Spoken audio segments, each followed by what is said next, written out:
Live from downtown Detroit, Local 4 News at 6 starts now. A brawl captured on camera inside Greektown Casino. It's raising questions about the response from police. Tonight, the Local 4 defenders are asking why officers hung back instead of trying to break it up. And we'll start there tonight at 6. According to the Michigan State Police, there were good reasons for those officers not to intervene. But even some bystanders were shocked to see the hands-off approach as the fighting grew more and more violent. Local 4 defender Sean Lay live tonight with more of the video and what MSP has to say about it tonight. Sean?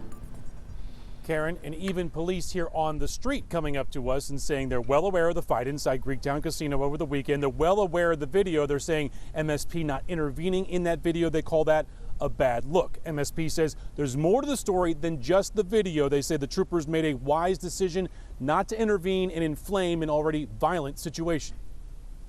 This is the food court area inside Greektown Casino. This is what it looked like over the weekend, a wild brawl, a woman thrown to the floor, a chair is even thrown. But also take note of 2 Michigan State Police troopers who are right there and not jumping in to stop it.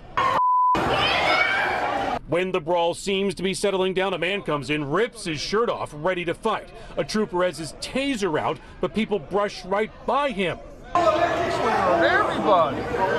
Everybody gets swung on. Why didn't those troopers jump in to stop this? The troopers were called there on a report of 30 people fighting. MSP says the troopers were outnumbered and made the call not to intervene and escalate an already violent situation. MSP did escort 15 people who were fighting away from the casino. No arrests were made. That's a problem, says the owner of Greektown's Old Shillelagh Bar, Shelly Lewis.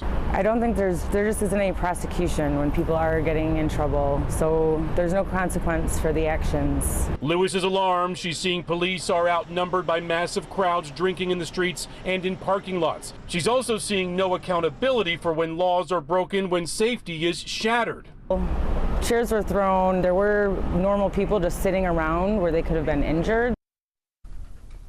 Lewis and other business owners telling us they want to simply see accountability when laws are broken. They understand that police sometimes, especially here in the Greektown area, when things get going in popularity, they can have their hands full. Meantime, again, MSP escorted 15 people out of the casino. That's where their jurisdiction ends. So once they were out of the casino, no arrests were made.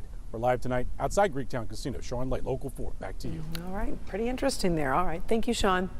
Tragedy in the small community of Dryden in Lapeer County. A fire early this morning left 4 people dead and hardly anything left of this home. Happened in the Victoria Meadow Mobile Home Park near the village's main intersection of Mill Road and Main Street. Victor Williams, let's get back to him now with the latest on the investigation and how the community is dealing with this. Victor.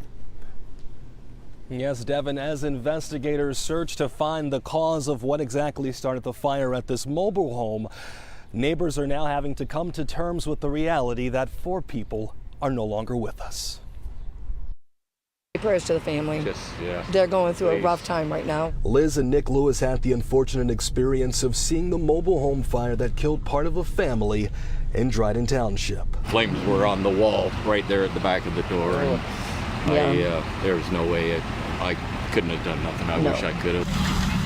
Sadly, the flames were so intense that no one could help. Nick shot this video not realizing it was a full house. Neighbors say the 4 people found dead inside were an elderly woman, her granddaughter who was taking care of her, and the granddaughter's 2 teens who were also home at the time. It was Zola's great-grandchildren that were there, and they passed also. I think 15 and either 16 or 17 the boy was. I don't know. Other neighbors like Kaylin Hoffner recall just how nice this elderly woman was. She was a real sweet lady, just always out and about during the summertime, messing with flowers or in gardening. The hardest part for people nearby was when remaining family members came to the scene. We'd gone back inside and then we heard this blood-curdling scream. It was hard. Like, oh my God, what was that? And it's like, oh, this isn't good. Well, I know got upstairs, he's taking them and they're in heaven. Their arms are around them. Thoughts and prayer that we have is for their whole family. It's just devastating. And we know a lot of people want to know exactly what happened here as the cause of the fire is determined. Of course, we'll keep you updated both on air and online. In Dryden, Victor Williams, Local 4. We sure will. All right, Victor. Well, there is concern tonight in Oxford about finding accountability after last November's fatal school shooting. A promised blue ribbon panel has yet to materialize, and some parents worry it never will. Local 4's Rob Maloney is live this evening with where things stand right now, and some parents are very upset, Rod. Yeah, Karen, you know, we're hearing about this, and one of the things that parents want to know is, well, what happened, what led up to it, and who, in fact, will be held accountable. And now they're thinking maybe this won't happen at all. We need to learn what happened here. Back in December, then Oxford School Superintendent Tim Throne said, "It is my recommendation to our school board that we look at a third-party independent review." George Stefan is the parent of 2 Oxford High students, and he's been asking questions of the school board about this and safety issues from the start, like why not take up the Attorney General's offer to investigate. Would allow us to do this basically for free, using the resources of the Attorney General's office, and yet they pursued a third-party investigation that is going to cost hundreds of thousands of dollars. Now there's a new school superintendent, and the internal investigation the district promises keeps coming up at school board meetings, and yet all the district is willing to say about the so-called blue ribbon panel is, quote, the school board is working on this and determining a timeline, end quote. I think they fear lawsuits based on some of the information that might come of this, and I think it's a way to manage the narrative. I think that's been their concern at the beginning. He believes worries the probe could bankrupt the district appear a major concern that could prevent it at all. That is concerning because the longer this drags out, the memories change. Now, I will reiterate that we've heard from other parents about this question, and no doubt these questions will be coming up at the next school board meeting. Back to you. There's a variety of meetings they hold. When's the actual school board meeting scheduled for? The next one is 3 weeks from tomorrow, so that'll be April 12th. All right, be interesting to see what they say. Thank you, Rod. Day 1 is in the books in the historic confirmation hearing for Judge Ketanji Brown Jackson, the first black female nominee to the High Court ever. She gave her opening statement after hearing from members of the Senate Judiciary Committee. Members of this committee, if I am confirmed, I commit to you that I will work productively to support and defend the Constitution and this grand experiment of American democracy that has endured over these past 246 years. Thank you for this historic chance to join the highest court, to work with brilliant colleagues to inspire future generations and to ensure liberty and justice for all. Hearings wrapped up for the day. It continues tomorrow morning with questions from committee members, and we will follow it throughout the day. Reform of Michigan's no-fault auto insurance law, which was passed back in 2019, was hailed as a way to finally lower people's exorbitant premiums. A lot of people have saved thousands of dollars, many others awaiting those $400 checks from their insurance companies we've been talking about. There have been, though, some unintended consequences, and our Jason Colthorpe is here to explain. Jason. Yeah, guys, we're talking about those who have been injured in catastrophic accidents and were previously fully covered in their treatment. But what's happening to them under this new law, according to some of those involved, is being called a humanitarian crisis. Brian Woodward knows all about Michigan's no-fault insurance system. He was paralyzed from the chest down in a car accident when he was 24.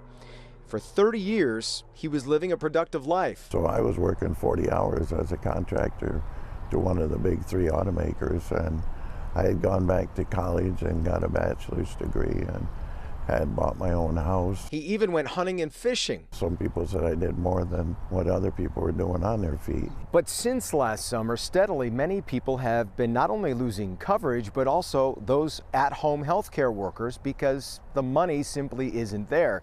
And it means for many people like Brian, they go from living at home to living at a rehab facility like this. I lost my caregivers because the company that was providing the caregivers could only pay them about $12 per hour. Proponents of the new law say that on top of finally lowering auto insurance premiums in the state, previous victims of catastrophic accidents are grandfathered in and covered.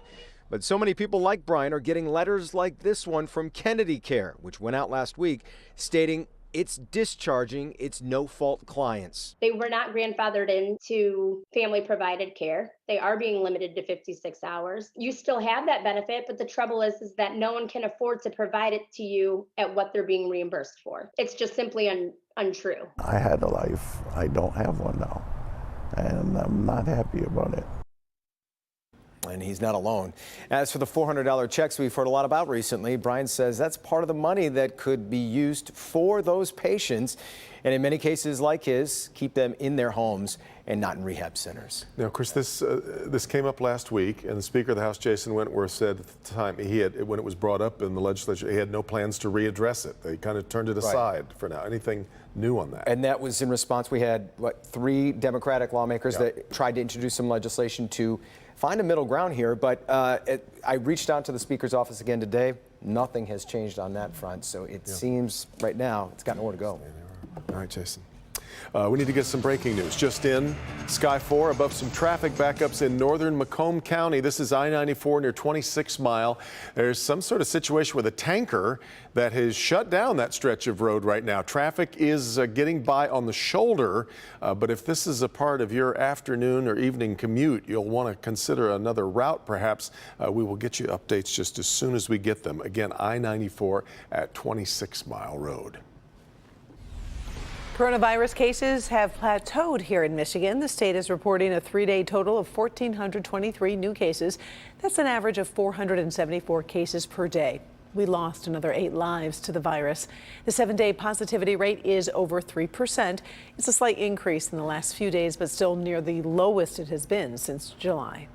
Now to the war in Ukraine. The mayor of Kyiv announcing a curfew in the city that is going to last until Wednesday. That comes after at least 8 people were killed in shelling on a residential area and a shopping center there.